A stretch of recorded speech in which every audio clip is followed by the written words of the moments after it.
పవన్ కళ్యాణ్ పరిస్థితి ఏంటి సార్? పవన్ కళ్యాణ్ గారు పార్టీ పెట్టి దాదాపు 10 years అవుతుంది. అవును. పవన్ కళ్యాణ్ గారు తిరుగుతున్నారు పొలిటిక్స్లో.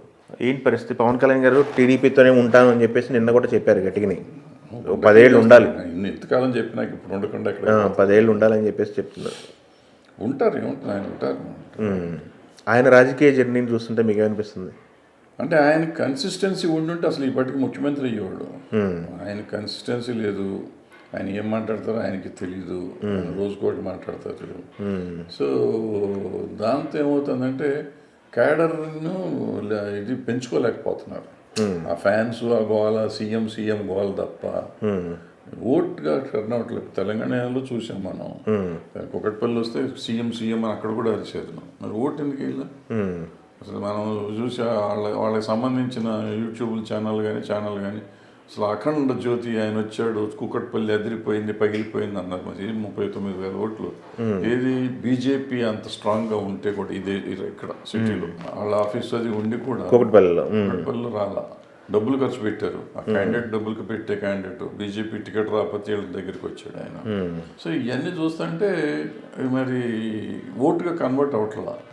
ఇక్కడ ఎట్టా ఉందో అక్కడ కూడా అంతే ఉంటుంది కదా, తేడా ఏముండదు. అంటే అక్కడ మారిపోయిందని చాలా మంది చెప్తూ ఉంటారు. ఇక్కడ అట్టగే చెప్పారు.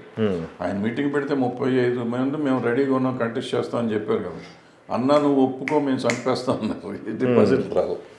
అక్కడ అదే మాట్లాడుతున్నారు. ఓకే, ఇక్కడ కంటే అక్కడ ఓట్లు ఎక్కువ వస్తాయి, మహా వస్తాయి. అక్కడ క్యాడర్ ఉందని చెప్తున్నారు కదా. అక్కడ జనసేనకి చెప్పారు వీళ్ళు. జనసేనకి అంటే ఇక్కడ ఫస్ట్ నుంచి కాన్సన్ట్రేషన్ చేయలేదు. నా మొత్తం అంతా ఏపీ పైన. ఇక్కడ మాత్రం ఏం కాన్సన్ట్రేట్ చేశారండి ఆయన మొత్తం. నిన్న ఎవరో చెప్తున్నారు 50 రోజులు వెళ్ళాడు ఇప్పటికి 5 అంటున్నారు. అంటే ఆయన తిరిగింది, పబ్లిక్లో తిరిగింది. పోయిళ్ళు ఉండొచ్చు అంటే 50 రోజులు వెళ్ళారో 100 రోజులు వెళ్ళారు కదా నాయకుడు అన్నాక. ఇప్పుడు నా ఉద్దేశంలో ఏంటంటే పవన్ కళ్యాణ్ గారు లాంటి వ్యక్తికి 10 సంవత్సరాలు అయిపోయేసరికి మొత్తం రాష్ట్రం ఆయన కంట్రోల్లో ఉండాలి. అసలు అక్కర్లు అసలు ఇవ్వటకు కూడా నేను అంటాను, పవన్ కళ్యాణ్ గారు అంత శక్తి ఆయనకు తెలియదు. ఆయన శక్తి ఆయనకు తెలియక తిరుగుతున్నాడు ఆయన పిచ్చిగా. ఆయనకున్న శక్తికి ఆయన ఏమైనా చేయొచ్చు. ఆయన అది మానేసి పొలిటికల్గా ఏదో చేద్దాం అనుకుని తిరిగి పాలిటిక్స్లోకి వెళ్ళిపోయినాక డైవర్ట్. ఒకరోజు మోడీ గారు అంటాడు, ఒకరోజు ఈయన అంటాడు, ఒకరోజు కమ్యూనిస్టులు అంటారు. ఇట్లా అన్ని పార్టీలని తిరుగుతూ ఆయన ఇమేజ్ని చెడగొట్టుకున్నాడని నా ఫీలింగ్.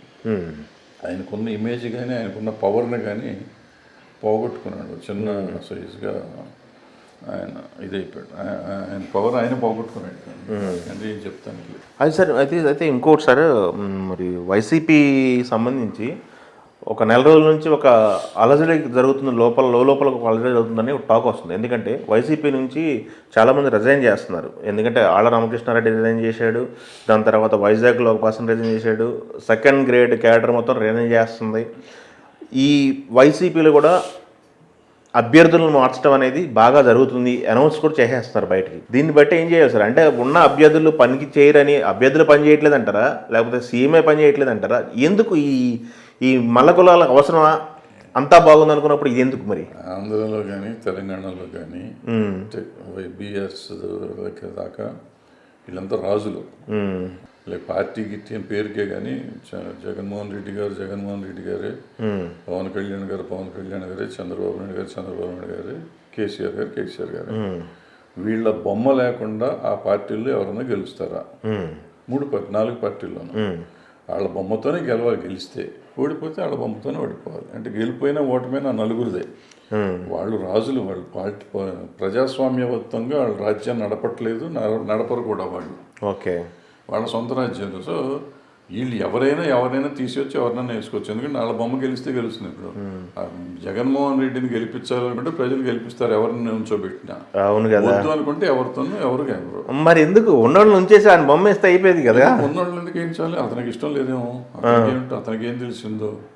ఇప్పుడు చంద్రబాబు నాయుడు గారు కూడా అంతకుముందు ఒకసారి నడుస్తున్న దాంట్లో కొత్త వాళ్ళు రండి మీకు నేను ఇస్తానంటే కొత్త వాళ్ళంతా వస్తే విజయరామారావు గారు ఆనందం తీసుకొచ్చి వాళ్ళ మంత్రులు కూడా చేశారు. అందుకే కదా కేసీఆర్ గారు టీఆర్ఎస్ పెట్టాల్సి వచ్చింది. సో అట్లా ఒక్కోసారి రాజులకి ఏముంటుంది, వాళ్ళకి ఏ కోరికలు వస్తూ ఉంటాయి, ఏదో కోరిక ఉంటుంది, రాజ్యం ఇలా చేద్దాం అనుకుంటారు. ఆ మార్పు చేస్తే ఓకే. దాన్ని మనం ఉన్నవాళ్ళనే ఉంచుకోవాలని రూల్ ఏం లేదు కదా.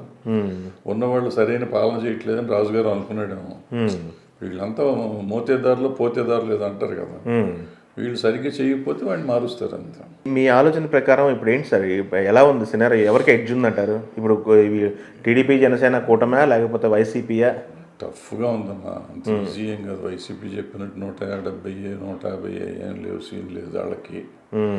వీళ్ళు చెప్పినట్టు కూడా వీళ్ళకి 100 ఇమీడియట్గా గెలుస్తాం లేదు. వాళ్ళు ఉన్న పరిస్థితిలో కొంచెం ఒక ఎడ్జి వాళ్ళకి నా ఉద్దేశంలో వైఎస్ఆర్సీపీ ఒక చాలా మైన్యూట్ ఎడ్జ్ ఉంది. వీళ్ళిద్దరు కలిసి సరిగ్గా చేసుకుంటే వాళ్ళ నుంచి ప్రాపర్గా చేసుకోగలిగితే వీళ్ళకి ఛాన్స్ ఉంటుంది. ఓకే, తెలుగుదేశం బ్యాచ్కి. ఓకే, వీళ్ళు దాన్ని వాడుకోకుండా ఈ తిట్టుకోటాలు కొట్టుకోటాలు చేసుకుంటే మాత్రం వీళ్ళకి మళ్ళీ కథమవలే. అయితే పెడతాం కదా, మనం ఏం చేస్తాం, ఏంటి మనకేంటి ఫ్యూచర్ ఏంటి? కేవలం జగన్మోహన్ రెడ్డిని పడేయటం అనేది పాయింట్ కాదు. వాళ్ళు ఏం చేశారు, మనం ఏం చేస్తాం? ఇప్పుడు ఈయన ఎంతసేపు ఏం చెప్తున్నాడు, చంద్రబాబు నాయుడు గారు వచ్చి నేను హైదరాబాద్ను ఉద్ధరించాను లేకపోతే అందరినీ అమెరికా పంపించాను అంటాడు ఆయన. అదే చెప్తాడు. అయిపోయింది అది, ఆ చరిత్ర అయిపోయిందా? జగన్మోహన్ రెడ్డి దొంగ అయిపోయినాయి. 3 వెంట విని బోరు కొట్టేసింది మనకి. వాట్ నెక్స్ట్ అని చెప్పాలంటే వాట్ నెక్స్ట్ అనేది చెప్పాలి.